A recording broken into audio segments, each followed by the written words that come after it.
La segunda parte del video vamos a seguir analizando el comportamiento temporal de mi sistema en función de la posición de las singularidades, ubicándolas en el plano complejo S.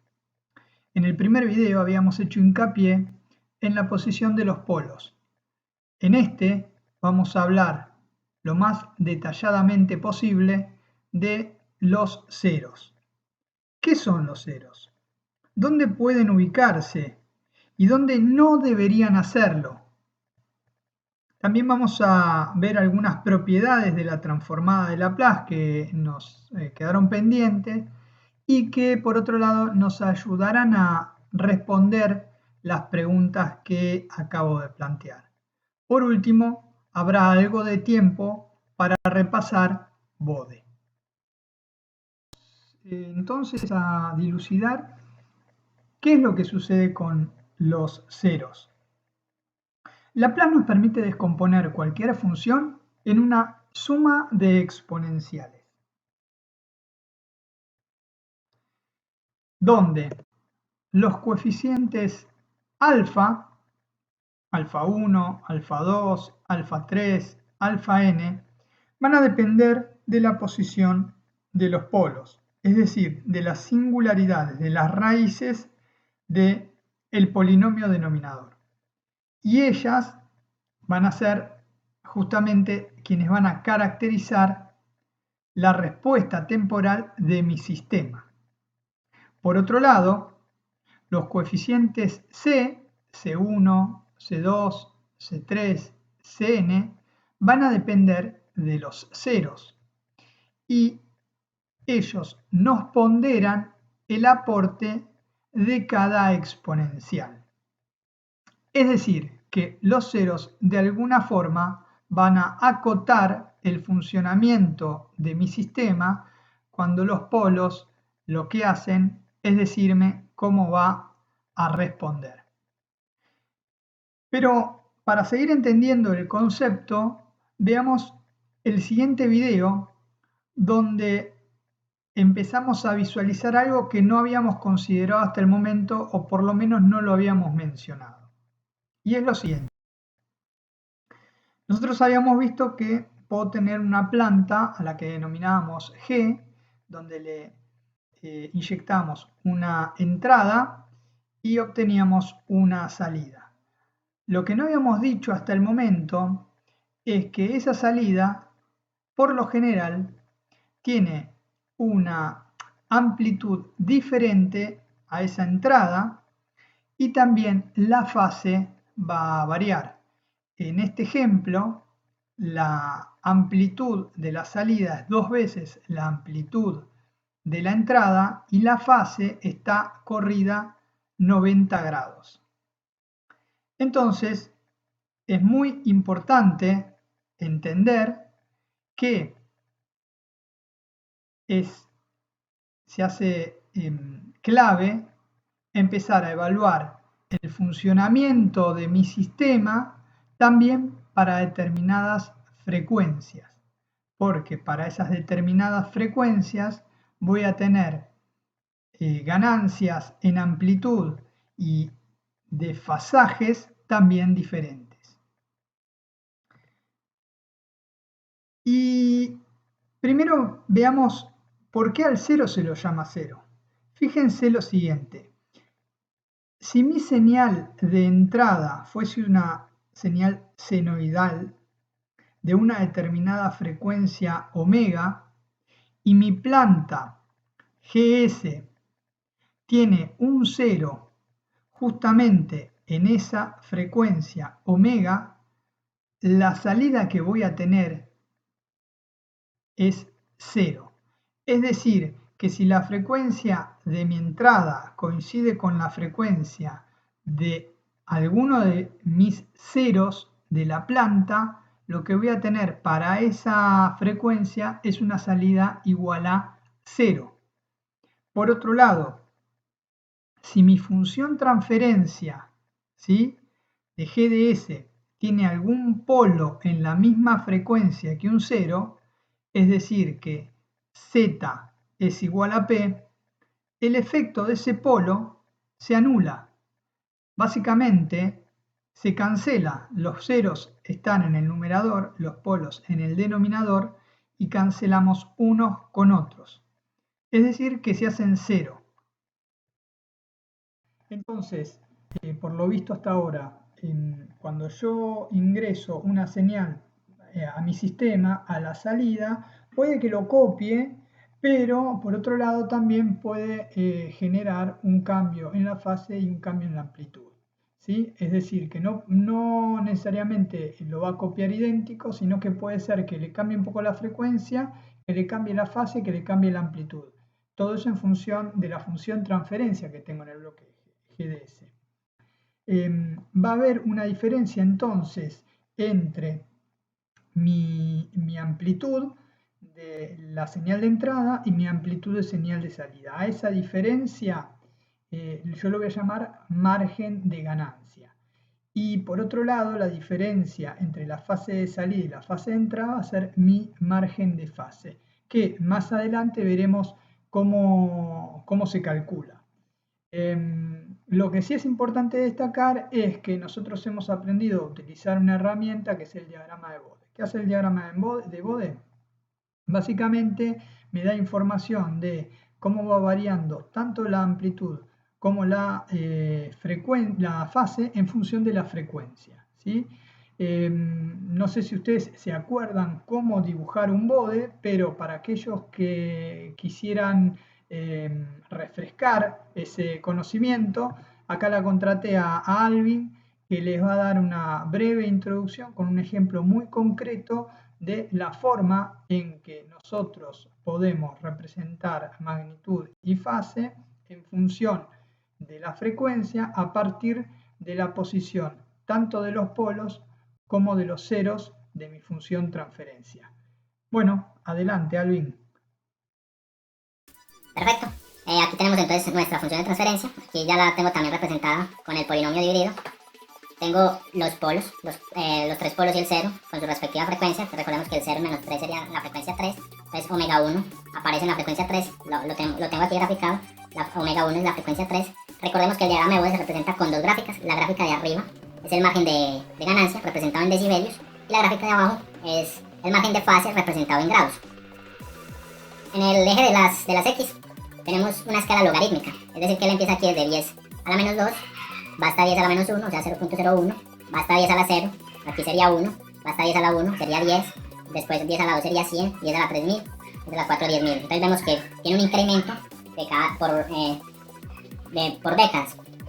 Entonces simplemente, como ya habíamos determinado los polos y ceros, voy a graficar en mi diagrama de Bode dónde están las frecuencias donde se encuentran mis singularidades. Entonces omega 1 sería mi 0, entonces lo representé aquí, omega 1 en 3, recordemos que 10 a la 0 es 1, entonces cuento 1, 2, 3 sería aquí. Entonces ahí digo, bueno, aquí va a estar mi omega 1. Aquí lo representé con una línea punteada en color verde, porque es un 0. Vamos para y vamos a ampliar los 3 polos. El primer polo está en menos 1, que sería entonces la frecuencia 1. O sea, sería omega 2. Omega 2 estaría aquí en la frecuencia 1. Lo mismo hacemos con omega 3, que es 64,5. 64,5 está ubicado por aquí. 10 a la 1 es 10, 20, 30, 40, 50, 60. Más o menos en la mitad. Omega 3 está por aquí. Y por último, omega 4 serían 15 decibelios, entonces gráfico omega 4. Perfecto, ya tengo graficadas o identificadas dónde actúan mis singularidades, dónde actúan mis polos y mis ceros en el diagrama de Bode. Aquí tenemos mi margen de ganancia, que ya lo habíamos calculado anteriormente, que me había dado menos 30.35. Entonces empezamos a mirar. Aquí en el diagrama de Bode, en bajas frecuencias, no hay efectos ni de un cero ni de un polo en esta región de aquí, o sea que aquí solo actúa mi ganancia en menos 30.35. Entonces perfecto, yo comienzo aquí en menos 30.35, pues más o menos en este punto. Ya vimos en el primer video que una ganancia no afecta la fase y que la magnitud es una línea recta.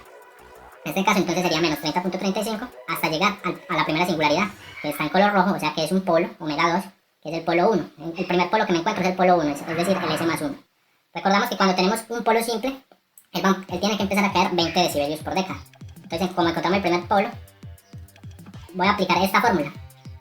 Como estamos hablando en decibelios, voy a decir 20 logaritmo. Arriba voy a colocar la frecuencia a la que me dirijo. Yo primero estoy parado en esta frecuencia omega 2. ¿A cuál frecuencia me dirijo? Me voy a dirigir a la frecuencia omega 1, que es esta, que es la más próxima. Entonces coloco acá la frecuencia 1, que es la frecuencia que me dirijo, dividido la frecuencia 2. ¿Por qué frecuencia 2? Porque es dividido la frecuencia donde me encuentro parado. Me encuentro parado en la frecuencia 2. Entonces reemplazo simplemente valores. Yo sé que la frecuencia 1, o sea, la que me dirijo, es 3. Y la frecuencia 2, donde estoy parado, es 1. Hago este cálculo y me da 9.54 decibelios. ¿Qué quiere decir esto? Que mientras me dirijo de la frecuencia 2 a la frecuencia 1, como yo sé que esto es un polo, entonces vas para abajo porque voy a caer 9.54 decibelios. O sea que de 30 tengo que caer otros 9, llegaría a 39, casi 40. Entonces grafico aquí de una línea que caiga más o menos 39 decibelios. Aquí en la frecuencia 1, color verde, me encontré un 0. Como yo venía cayendo 20 decibelios por deca y el 0 hace que suba 20 decibelios por deca, entonces 20 menos 20 más 20, o sea que se cancela. O sea que este 0 cancela el efecto de este polo que hacía que la frecuencia cayera. Entonces como cancelé el efecto, él debería irse en línea recta. Entonces eso es lo que hacemos aquí, él se va en línea recta hasta la próxima frecuencia, que sería omega 4. Ya sabemos que omega 4 en este caso es 15.4. Vamos a mirar cuánto voy a caer desde omega 4 hasta omega 3. Aplicamos el mismo criterio. 20 logaritmos de la frecuencia a la que me dirijo, en este caso sería la frecuencia 3, o sea 64,5, dividido la frecuencia en la que yo me encuentro ubicado. Yo me encuentro ubicado aquí en esta frecuencia omega 4, serían 15.5. Si hago el cálculo, me da que es 12.38. O sea que, obviamente, como es un polo, lo vemos aquí, él tiene que caer. Ya lo habíamos visto en los videos anteriores, que los polos hacen que la frecuencia caiga en el diagrama de magnitud. Y voy a caer 12.38 decibelios. Yo aquí me encuentro ubicado más o menos en 39. Ya si caigo 12, sería casi que 52 decibelios, más o menos tendría que caer como por este lado. Entonces, ya, grafico, voy a caer 32. Llego al último polo. Como ya estoy cayendo, aquí voy a caer 20 decibelios por deca, sino que como me encuentro un polo antes de llegar a la próxima década, por eso solo caí 12.38 y no caí los 20, porque el polo se encuentra antes de la década. Entonces aquí esto le adiciona que caiga otros 20 decibelios por década, es decir, que va a seguir cayendo aún más cuando encuentre este polo. Entonces simplemente grafico y él va a caer otros 20 decibelios por década. Recordemos que cada polo hace que caiga 20 decibelios. Como en este caso tengo el efecto de dos polos, polo 1 que es este y polo 2, entonces va a caer 40 decibelios por década. Tal como lo habíamos visto en las presentaciones pasadas, que un sistema de segunda orden hace que caiga 40 decibelios por década. Entonces miremos que por ejemplo en la frecuencia omega 3, aquí en 64,5, si yo miro una década más adelante, entonces si sería 64, tendría que mirar en 600, aquí sería 100. La próxima década es más o menos aquí en 600. Más o menos por aquí. Vemos que de 50, más o menos caemos a 90, que serían 40 decibelios por década y así sucesivamente. Aquí hicimos una gráfica asintótica de cómo más o menos se comporta el margen de ganancias. Vamos entonces a graficar el margen de fase. Como inicialmente aquí no tenemos nada, en las bajas frecuencias no hay ningún polo, ningún cero, entonces la fase se mantiene en cero. Recordemos que la fase de una ganancia, aquí solamente actúa la ganancia, la fase de una ganancia es cero, entonces él se va a ir en cero hasta encontrar el primer polo en este caso, la primera singularidad. Recordemos que un polo simple hace que la fase caiga 90 grados, entonces caigo 90 grados hasta la próxima singularidad, que sería este cero. Recordemos que el cero le aporta 90 grados, entonces va a hacer que suba 90 grados. Encontramos la próxima singularidad, que es un polo. Nuevamente el polo hace que caiga 90 grados, va a llegar hasta otro polo, entonces otro polo le quita otros 90 grados, entonces va a caer otros 90 grados. Entonces más o menos es el esbozo de cómo se va a comportar la frecuencia. Vamos a entonces hacer aquí la gráfica del margen de fase. No soy muy derecho aquí con el mouse, es medio difícil, pero estas líneas en color amarillo serían las asíntotas, y entonces la fase vendría más o menos de esta manera. Ella vendría bien pegadito a la asíntota. Cuando está llegando al primer cero, empieza a caer. Aquí empieza a subir un poco. Y aquí empieza al otro polo, empieza a caer y empieza a caer hasta llegar a 270. Es más o menos así. Lo mismo en el diagrama de ganancias. En el diagrama de ganancias, obviamente, estas líneas rectas en azul son las asíntotas. La gráfica real, en realidad, tendría que venir más o menos así. La gráfica iría pegadita a la asíntota. Comenzaría a caer aquí. Aquí más o menos se comporta estable. Y empieza a caer. Y aquí empieza a caer. Más o menos es como la gráfica real. Y así más o menos entonces ya estaría representado mi diagrama de Bode. Bueno, muchas gracias, Salvi. Muy buena explicación. Ahora lo que vamos a hacer es empezar a dilucidar qué es lo que sucede en la medida que yo tengo ceros en el sistema. Pero antes de ver qué es lo que sucede cuando yo tengo ceros en el sistema, vamos a evaluar qué pasa cuando no tengo ceros en el sistema. Supongamos que tengo una función transferencia, que es la que está expresada acá arriba, con un polo en menos 5 y un polo en menos 7. Si yo antitransformo y represento la salida y en función del tiempo por esta expresión matemática, podré graficarla y el resultado va a ser una señal amortiguada que va a converger en, no se llega a ver acá, pero acá dice 0,14, 0,16, 0,18, es decir, que entre 0,16 y 0,18 está el valor al que va a tender cuando t tiende a infinito. ¿Sí? ¿Qué valor es ese? 0,17, es decir, este término independiente que tenemos acá. Es decir, una señal con dos polos en el semiplano izquierdo, es decir, una señal estable, esos dos polos sobre el eje real, uno en menos 5 y uno en menos 7, me van a devolver esta señal. Quedémonos con eso un segundo, que nos va a servir para entender o empezar a analizar qué es lo que pasa con el cero o con los ceros en la medida que yo los voy ubicando en determinados lugares, ¿sí? Entonces, les decía, seguimos adelante, ahora vamos a agregarle un 0 a mi sistema, ¿sí? ¿Dónde voy a agregar ese 0? Lo voy a agregar entre menos 5 y menos 7. Acá está el 0, en menos 6. Va a estar alejado del origen entre los dos polos. Y vamos a ver qué incidencia va a tener ese 0 con respecto a la señal que tendría a la salida.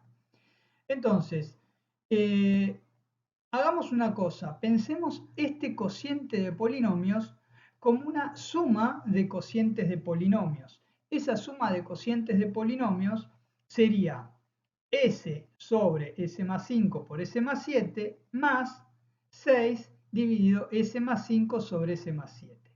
O lo que es lo mismo, 6 dividido s más 5 por s más 7 más s dividido s más 5 por s más 7. Y eso que acabo de decir es lo que puse acá abajo, con una particularidad, que yo a S lo multiplico por 6 y lo divido por 6. Y ustedes me dirán, ¿para qué hiciste esto? Bueno, fíjense que si yo lo hago de esta manera, multiplicando y dividiendo por 6, lo que tengo acá es exactamente igual a lo que tengo acá. Y esto que tengo acá y que tengo acá es exactamente igual a lo que tenía acá arriba. Es decir, que en realidad yo estoy forzando esto para valerme de lo que ya vimos acá y poder llegar a alguna conclusión. Así que, en definitiva, este cociente de polinomios lo desdoblé y a la parte de s en el numerador la multipliqué por 6 y la dividí por 6. Si esto yo lo grafico como si fuese una sumatoria de bloques, este G de S va a ser igual a este G de S que tengo acá, ¿sí? 6 sobre S más 5 por S más 7. De ahí tomo una muestra, que va a ser esta, y tomo otra muestra y primero la derivo. Acuérdense que derivar es multiplicar por S, ¿sí?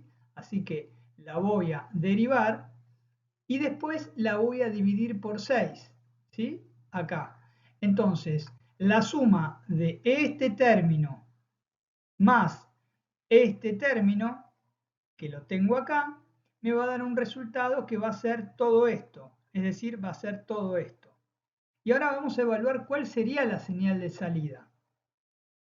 Graficamos los polos, graficamos el 0 y graficamos la señal de salida. Y esta es la parte donde yo les decía que esto nos va a servir para empezar a entender cuál es la preponderancia, en este ejemplo en particular, de ese 0 ubicado en menos 6.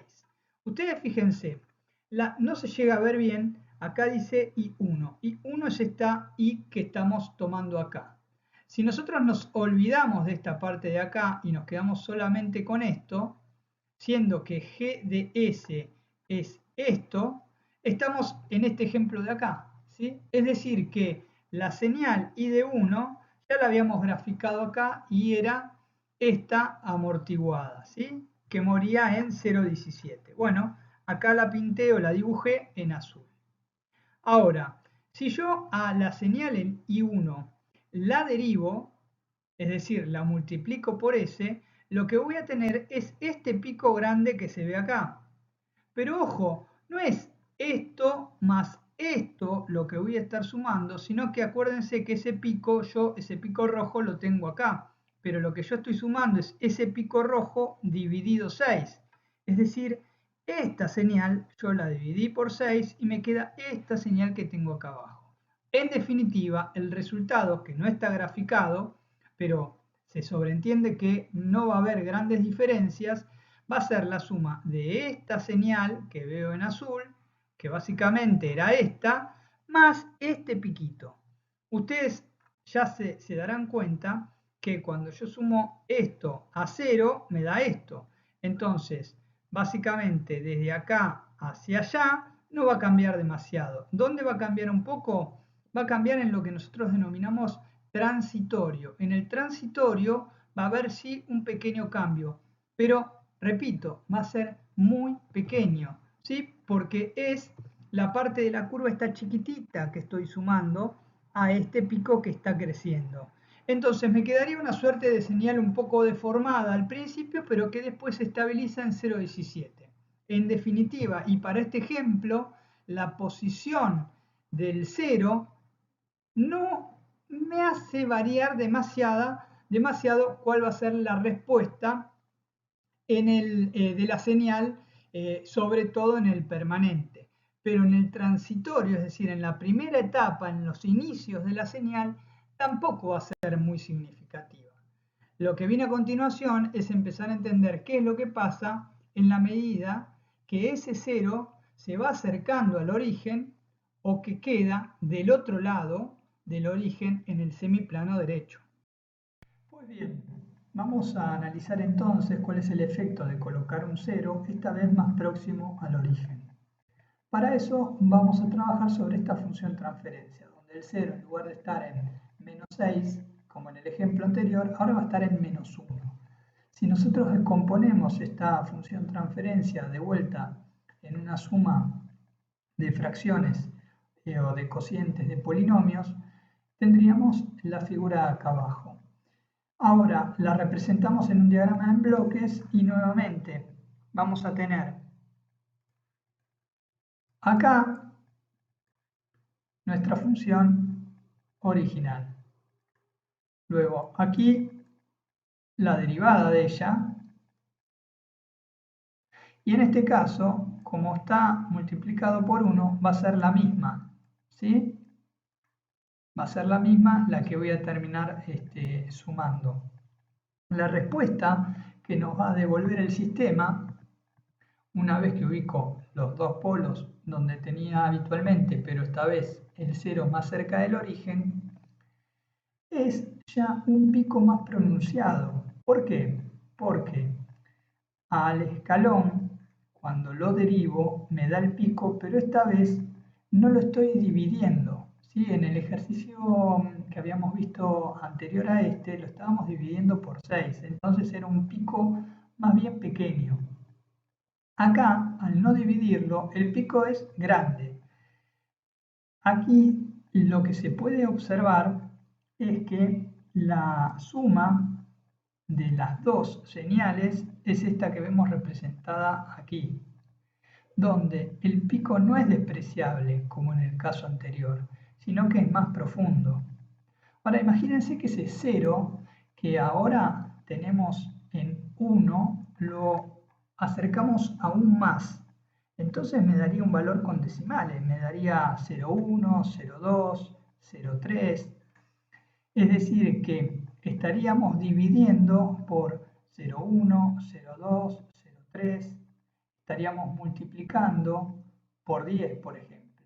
Es decir, el pico sería muchísimo más grande y el efecto de la salida también es más grande. Entonces, es muy importante entender y considerar que cuanto más me acerco al origen, cuanto más se acerca mi cero al origen, más me complica la salida porque me genera un pico.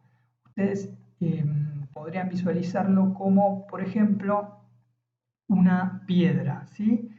Si mi cero está alejado del origen, esa piedra va a ser chiquitita, entonces cuando la cubierta de mi vehículo tome la piedra, no voy a sentir vibración en el auto. Ahora, en cuanto ese cero está más cerca del origen, es como si la piedra fuese mayor y ahí voy a sentir una vibración. Y obviamente luego me va a repercutir en la salida del sistema. Por eso es importante que cuando haya ceros, esos ceros intentemos no estén cerca del origen, ¿sí? Entonces, vamos ahora en la próxima diapositiva a analizar el caso extremo, el caso en que este cero ya deja de estar en el semiplano izquierdo y pasa a estar en el semiplano derecho. Muy bien, vamos a evaluar ahora qué pasa con el cero cuando está en el semiplano derecho. Y comenzamos con este ejemplo que vemos a continuación. Si nosotros descomponemos esta función transferencia de la misma forma en que lo veníamos haciendo, nos va a dar dos fracciones, dos cocientes de polinomio, que si lo grafico en un diagrama en bloques, me resulta lo que vemos en pantalla, donde la principal diferencia radica en este signo menos, ¿sí? Recuerden que un par de segundos o minutos atrás habíamos evaluado un 0 en el semiplano izquierdo en menos 6 y ese era básicamente lo mismo, pero ahí tenía un más, ahora tengo un menos. Si yo represento en mi plano S estos polos en menos 5, en menos 7 y ahora mi 0 en más 6, semiplano derecho, la respuesta que voy a obtener es la que vemos en pantalla, donde por un lado en azul se ve I1, que sería lo que tengo acá, en línea punteada colorada sería la derivada, después esa derivada yo la divido por 6 y como tengo un signo menos, fíjense qué es lo que sucede y esta es la clave para entender lo que pasa con los ceros en el semiplano derecho. La señal desciende, ¿sí? Recuerden que cuando nosotros teníamos el 0 en el semiplano izquierdo, en menos 6, teníamos como una pequeña montanita, ¿sí? Y esa montanita se iba agrandando en la medida que nosotros nos acercábamos al origen. Y yo había hecho una analogía con una piedra más grande o más chica. Bueno, acá más que piedra es un pozo, ¿sí? Es decir, que la rueda de mi vehículo cae en un pozo y después vuelve a subir. Bueno, esto es algo que se da cuando el cero está en el semiplano derecho y obviamente en la medida que ese cero se va alejando, se va acercando, perdón, a mi origen, siempre en el semiplano derecho, va a ser más pronunciada esa curva. A este tipo de sistemas nosotros los llamamos de fase no mínima, porque estos sistemas cambian la fase 180 grados. Si nosotros colocásemos una señal senoidal, cambiar la fase 180 grados significaría que una señal que responde teóricamente de esta manera, cuando yo le cambie la fase, va a responder de esta otra manera. Entonces lo que vemos es que claramente está cambiando el sentido. Bueno, este tipo de sistemas no es que no existan, de hecho ya vamos a ver que existen y son bastante comunes, solo que exceden el alcance de la materia, por lo menos al nivel que nosotros lo evaluamos. Pero no quiero dejar de decirles que esto sucede con los ceros. Algunos se puede estar preguntando, ¿y los polos? Porque ya me dijiste que los polos son inestables. Bien, los polos no cambian 180 grados en la fase como sí lo hace el cero o los ceros. Y por otro lado, los polos, lo veremos quizás más avanzados en la materia, los polos, cuando el sistema está al lazo cerrado, podemos trasladarlo del semiplano derecho al semiplano izquierdo para convertir el sistema inestable en un sistema estable. Eso no sucede con los ceros. Por eso es tan importante saber si mi cero o mis ceros están en el semiplano derecho, porque en ese caso, con las herramientas vistas, no podríamos analizar el sistema. Ahora, bien, yo les decía, hay ejemplos de sistemas de fase no mínima que se puedan controlar. Sí, hay ejemplos. El próximo video muestra uno de esos ejemplos. Lamentablemente el video está en inglés, pero nuevamente llamamos a Alvin para que oficie de traductor. Soy Johnny de la Universidad de Michigan. Hoy les vengo a traer lo que sería un sistema de fase no mínima, que en inglés es un sistema que tiene en el semiplano derecho un 0, right half plane 0. Vamos a empezar con una función transferencia con el 0 justamente en el semiplano derecho. Entonces escribo S, no, me confundí, que salame, porra, no pasa nada, S menos 1 sobre S más 10. Es decir, pongo un polo, ese polito bien a la izquierda, bien en el semiplano izquierdo, ¿sí? Entonces ahí tengo el plano S, que yo llamo S, y pongo el polo bien a la izquierda. ¿Estamos? Bien, ahora me toca poner o colocar el 0. Lo pongo a la derecha, como corresponde para un sistema de fase no mínima. ¿Cuál es el punto que yo quiero tocar? El punto que yo quiero tocar es que el colocar el 0 en ese lugar va a generar un efecto de retroceso. En inglés sería goes in the wrong direction first. Eso quiere decir que va en la dirección equivocada en un primer momento, no siempre. Supongamos el escalón que acabo de dibujar. Ese escalón es un escalón unitario que arranca un poquito después del tiempo 0. Tengo mi salida, ¿estamos? Cambio el marcador y dibujo mi salida, y en el momento en que debería empezar a subir, ¿qué hace? ¡Ups! Baja y luego sube. Ese es el efecto de un sistema de fase no mínima. Baja para luego subir. ¿Ok? Este es lo que quería mostrarles. Ahora, un ejemplo de un sistema de control de fase no mínima es un avión. Un avión que tiene las alas que acabo de dibujar y lo que quiero es que suba. Suba. Baje y suba. Entonces, ¿cómo hago? Mis aletas traseras tendrán un efecto de descenso para que la cola baje, el avión baje y se incline. Eso me dará el ángulo para que el avión se vaya. Bueno, finalmente hemos llegado al final de este video y vamos a cerrarlo con un corolario y algunas consideraciones de la ubicación tanto de los polos como de los ceros. Este video en particular habló de los ceros, pero es parte de otro más grande donde la primera parte justamente hablamos con bastante profundidad sobre las ubicaciones de los polos. Entonces, lo primero que vamos a decir es que mi función transferencia siempre va a tener polos y ceros.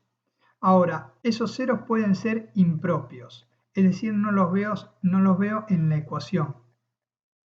Y ustedes probablemente estén pensando, pero si en algunos casos hemos visto, incluso en este video, que en el numerador tenemos una constante, ¿a dónde está el cero ahí? Bueno, por eso digo que esos ceros pueden ser impropios.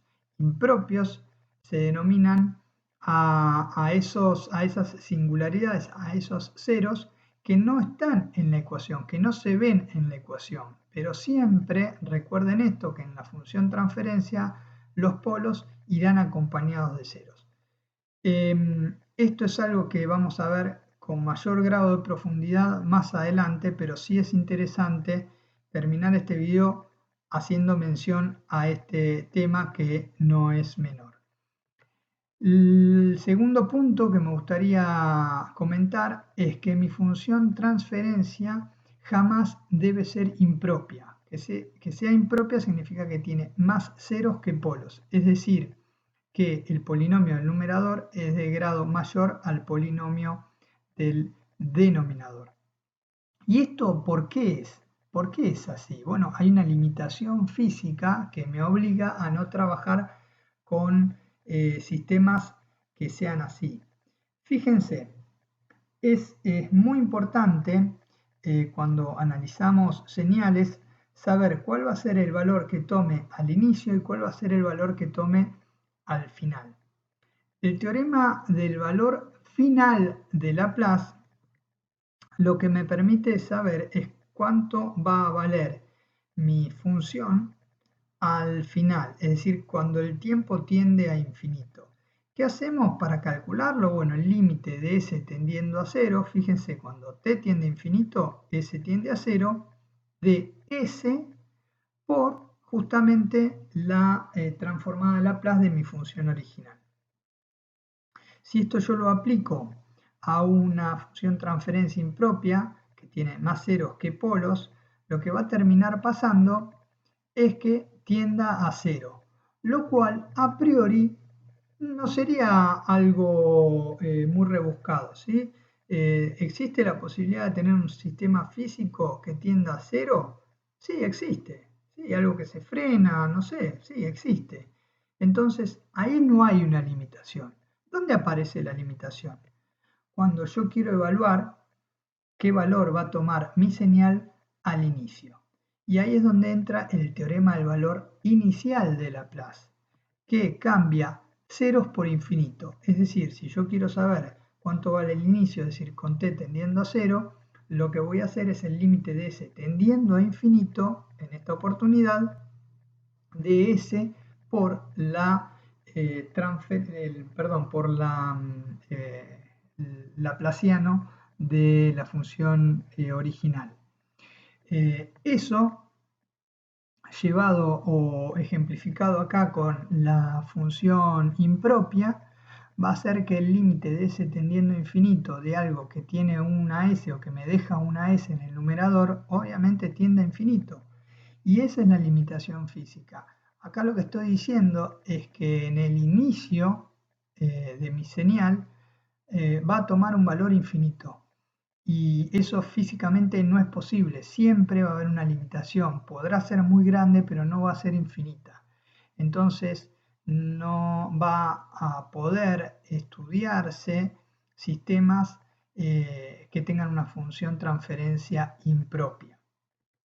El tercer punto que cabe mencionar es que tanto los ceros como los polos, matemáticamente hablando, por eso los subrayé, pueden ubicarse en cualquier parte del plano complejo S. Es decir, cuando nosotros estudiamos allá por segundo o tercer año análisis matemático, análisis de señales y sistemas, tal vez ubicamos los polos y los ceros en cualquier lado del plano S. ¿Matemáticamente es posible? Sí, es posible. Son raíces. Ahora, a nivel físico existen ciertas limitaciones. En el caso de los polos, bien podrían caer en el origen. De hecho, muchas veces, incluso a propósito, los colocamos ahí. Y también podrían caer en el semiplano derecho, lo cual no es lo ideal porque el sistema se torna inestable.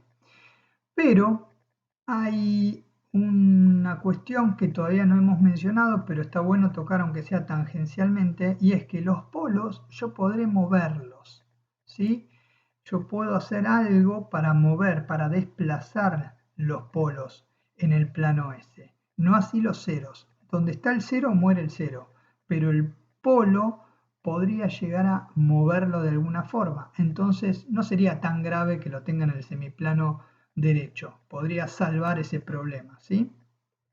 En el caso de los ceros no sucede así. Los ceros no deben ubicarse en el origen y tampoco en el semiplano derecho. Por lo menos vamos a evitar que se encuentre en el semiplano derecho. En el origen, ¿por qué no? Porque por un lado va a anular mi escalón, ¿sí? Y por otro lado, la salida, si la salida no resulta estrictamente propia, es decir, cuando yo multiplico la función transferencia por mi entrada, si esa función final no es estrictamente propia, es decir, tiene más polos que ceros, cuando yo haga tender a cero la función en el tiempo, en la frecuencia la voy a tener que hacer tender a infinito por el teorema del valor inicial, y eso me va a devolver un valor infinito que, como vimos, es un imposible físico, así que jamás, jamás, jamás vamos a poner un cero en el origen.